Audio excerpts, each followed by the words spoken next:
Hello and welcome to this installment of our interview series with leaders in the business of the law. Our goal is to provide practical insights and tips for lawyers to improve their lives and to make Bar Association members more effective. I'm your host, Doug Brown, Executive Director of the Connecticut Bar Association, and I have here with me entrepreneur and recruiting expert Kevin San Juan. Our topic today is how a legal entrepreneur can improve their chances of making a good hiring decision, starting with job descriptions. Kevin, welcome. Thank you. Thank you for having me. So I've seen many lawyers over the years struggle with job descriptions. They either spend time putting too much detail in, trying to document every little thing, or coming up with such high-level descriptions that it doesn't really mean anything. So as a professional, how would you recommend that lawyers get started in the trying to define the right kind of person that they need? Well, what I believe they first need to do is determine what they're looking for and why they're looking for it. And so as soon as the thought occurs that they need to add to their staff, make changes in their existing staff, they need to determine a plan, come up with a plan, which includes a description, but the plan is the first step. What are some of the first things they should do in the plan? What are some key elements that should be in it? Well, a couple of the key elements are decide on, you mentioned description. Descriptions are very formal. What are the duties? What are the responsibilities from their own personality, from their firm's culture? That makes a difference. And then what in a person, in terms of traits or skill sets, are they looking for that would match their culture? So that would be a real good starting point to kind of envision what this person would be like and what would they be capable of doing. So you'd suggest just starting with a blank sheet of paper and thinking about what really has to happen and not to be confined by the format of a job description to start? Well, perhaps the job description is the foundation. Okay. And then when they see and read how formal that is, what really is going to work in their firm, in their organization, because they're entrepreneurial. It's not cookie cutter straight. It's the person who drives the business is who the one that's going to want to have that person conform to their style. Sure. What are some of the traits that you see people needing to be more clear on in the job description? Because soft factors are so important in hiring a new person.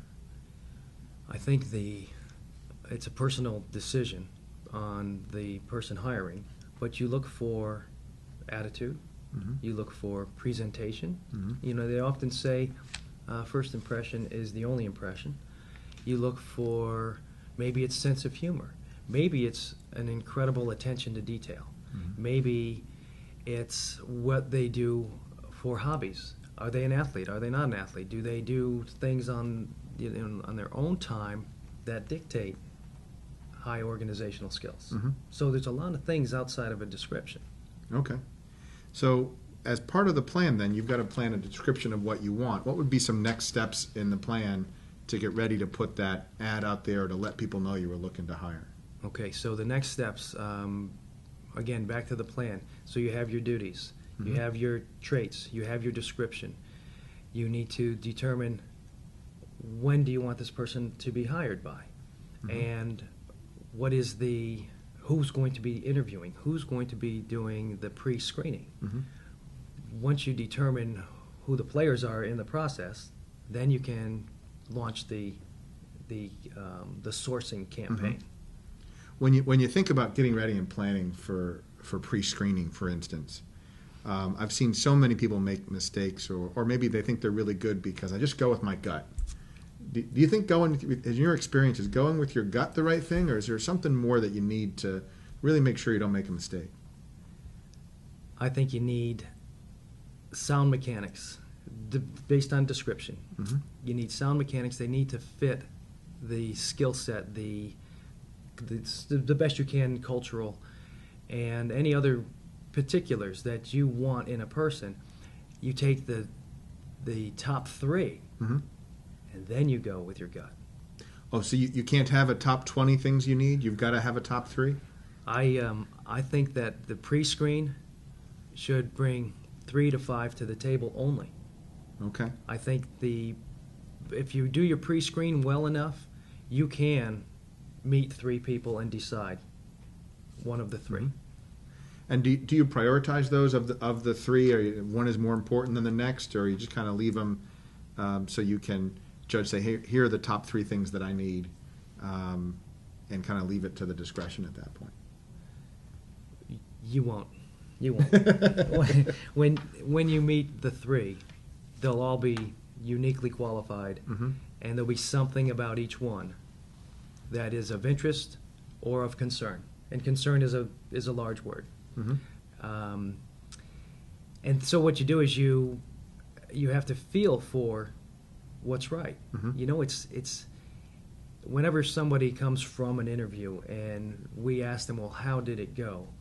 The question is not how did it go, what do you think? It's how did it feel? Okay. And it goes both ways. Mm-hmm. That feel, that gut, if you will, Mm-hmm.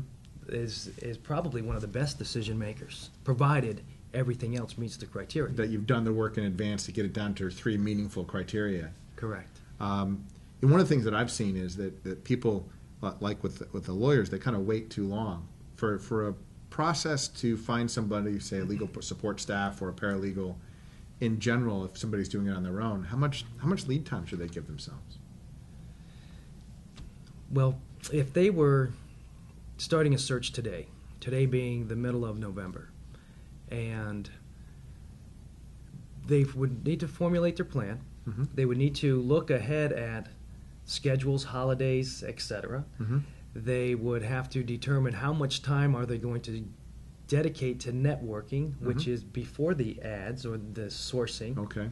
They would need to pinpoint that so that Mm-hmm. it's not out there forever and they don't waste any time. Mm-hmm. And most importantly, the process will flow over time. The key is when is this position critical to start? And then what happens if it doesn't start at that date? Mm-hmm. That'll be a good evaluator, and it'll keep them on track. Depending on title, cycle time for hiring can be anywhere from 3 weeks to 6 weeks. Mm-hmm. It depends on level of person you're hiring. Attorneys can often take longer because there's contracts involved. Sure. And also making the time out of your schedule to be able to actually go and do the interviews and talk to people. Now, when you look at, we're going to talk about screening in a separate conversation, but you're talking to people on the phone as a first cut, aren't you? Correct. Okay, good. Pre-screened phone. Good. Well, we're going to cover the detailed interview in another segment, so that's all the time we have for this topic right now. Why don't you take a moment and let viewers know, if they wanted to learn more about your organization, how would they find you? Well, they would find us on our website, advancedstaffingassociates.net. That's the long version. advstaff.net is more precise. Okay. Well, thanks, Kevin. And until next time, this is Doug Brown for the Connecticut Bar Association. Thank you, Doug.